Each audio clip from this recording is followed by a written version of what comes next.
What's up, YouTube? What's going on? It's your boy Jay Handy, and today is a two-part video. First part we're going to talk about is Craftsman 4-drawer chest from Lowe's. I came up on a deal. I'll share it with you. Second thing we're going to go over is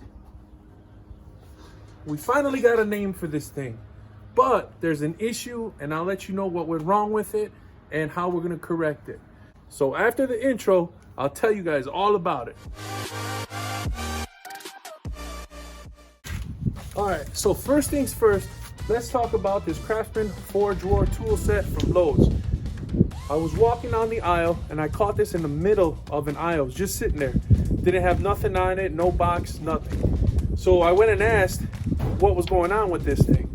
They said that the bottom drawer wasn't opening, so they had it on clearance. We found a sticker inside. It says was $119, now $85. After further inspection and after talking with Derek over at Lowe's, who was in the tool department, he hooked it up. He told me he can give it to me for 50 bucks. At 50 bucks, I was like, okay, that's a good deal. Ring me up. But as he took out his marker and started scratching off the $85 price, he looks at me and says, how about $45? Good enough. Sold. $45 for this Craftsman 4-drawer with wheels, and it's got the key, so the drawer's locked. This thing is going to be a great addition to my garage. Check it out. As you guys could tell, 45 bucks with tax and everything.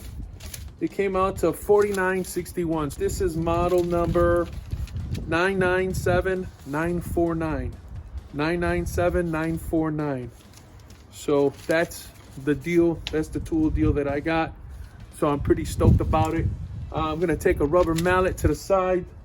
Looks like that was hit, and that's why the bottom drawer is not opening. So no big deal. The metal is thin enough to where I think I can bang it back in place. And the paint is good. There's no deep scratches on it. So let me know in the comments below if you thought that was a good deal. Second thing on the agenda for today, what are we gonna call this thing? Well, I've come up with a name, and it's kind of cool.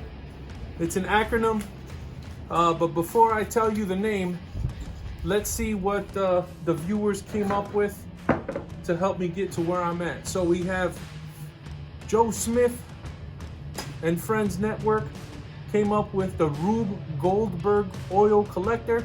I tried to shorten that up. RG Oil Collector, that was a good idea.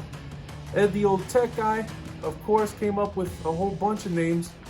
He's got J Mario, he's got the Vehicle Pipette, the Tool Cart Pipette, Wu-Tang Cart Oiler, Tool Cart Oil Catheter, Oil Bender. We have Chris, he put a McSucket.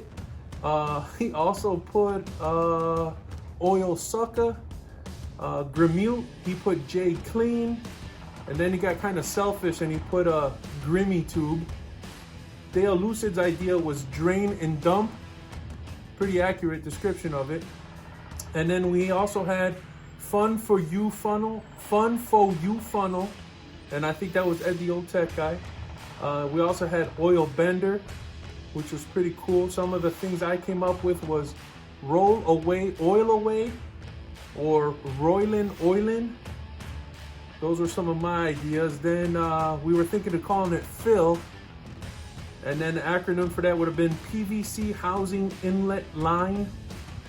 What else did I come up with? Because the name of my subscribers, because I call you guys a Wu-Tang Clan, I was thinking along those lines.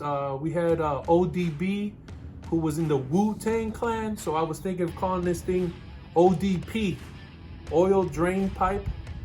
Or if we put DAODP,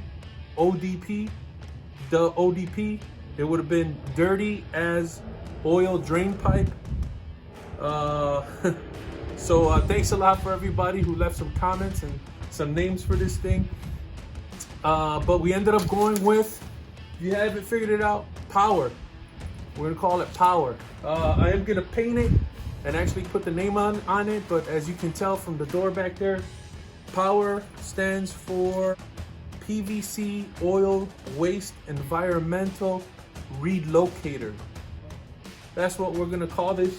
We're gonna call it the P.O.W.E.R. So if you're helping me do an oil change and I tell you, go get the P.O.W.E.R, now you know what I'm talking about. All right, so we had an issue. Issue was, this thing works great, by the way. I've used it 3-4 times, this thing works good. But the small little issue that I have with it is, there was a small piece that was donated, so it was already glued. And either it wasn't glued correctly or the actual glue did not hold, because what I've been told by plumbers is that PVC is not supposed to be used for oil. So there's no pressure on it, I understand that. So what we're gonna do is we're just gonna take this off. We're gonna make a cut. We're gonna cut this and make this all new again. And this time, instead of using the orange light duty glue, we're gonna go with the clear heavy duty glue. So I'm going to cut this up, paint it, write P.O.W.E.R on it. So here we go.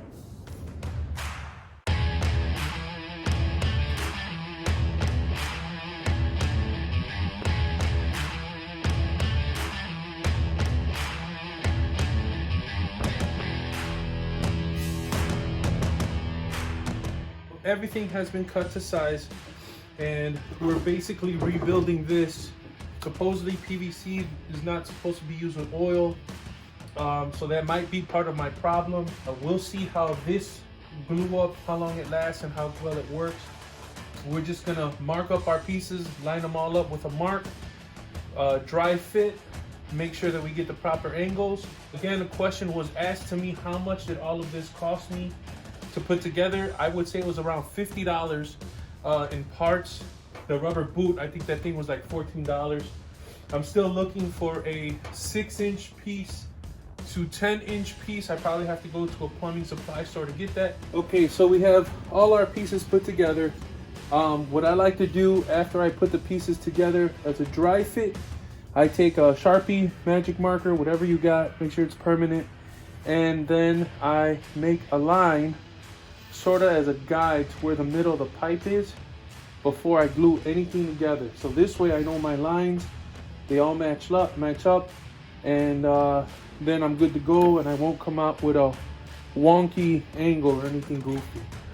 This time around, what we're gonna do is we're gonna use a heavy duty clear.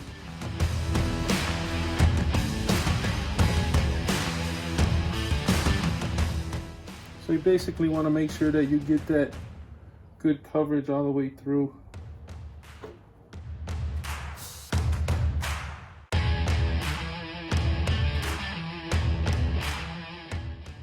Now line it up with my mark.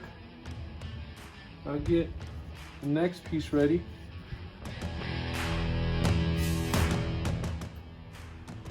Can do the other side as well.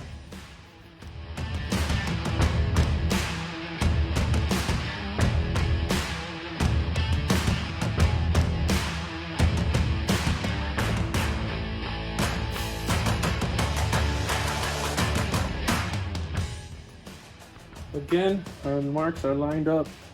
We're good so far. Primer's dry. Now we apply the glue.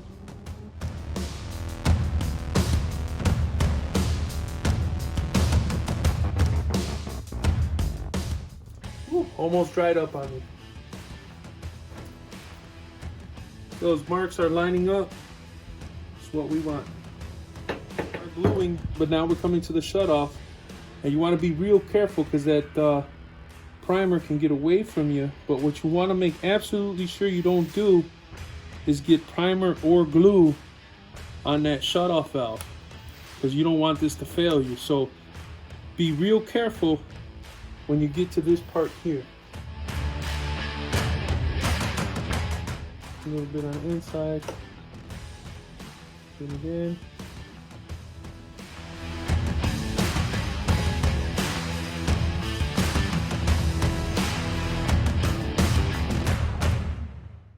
But if that happens, just hold it in there until it starts to dry.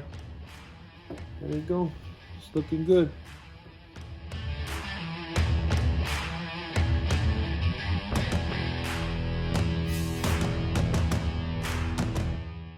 twist just to make sure. Got no glue on the ball.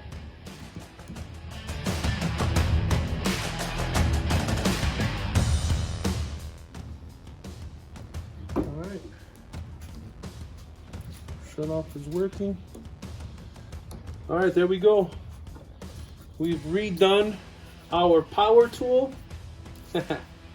So what we'll do is just let it dry up. I'm gonna end up painting this whole thing and then somehow stencil the word power or something on here. So that'll be the next thing you'll see is the finished product. If you don't like the name Power, then leave another name. And if it's better than Power, PVC Oil Waste Environmental Relocator, then we'll go ahead and we'll change the name. All right, everybody, thanks for watching. This is a special message for the Torres family.